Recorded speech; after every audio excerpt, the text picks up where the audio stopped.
onasi. Dada qo'limni yuvib keling. To'g'risi ham dadasi. Abdullajon qoladi, Oybek chiqadi. Bu uyda men aytganim bo'ladi. Abdullajon, tayyorgarligingni qil. Ko'chib chiqasan. Xo'p. Dadasi, bu nima qilganingiz? O'char. Necha marta aytganman senga bolalarni biridan birini ajratma deb. Voy, men yomon gap gapirdimmi? Abdullaning ishlari bir yaxshi. Birga tursa hech narsadan qiynalmaymiz. Esi yo'q xotin. Hozir nima qilganingni bilasanmi? Bir o'g'lingni ko'kka ko'tarding, ikkinchisini yerga ko'mding.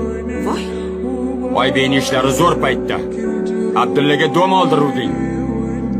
Endi Abdulla bilan yashamoqchimisan? Bir narsani yaxshilab eshitib qo'y.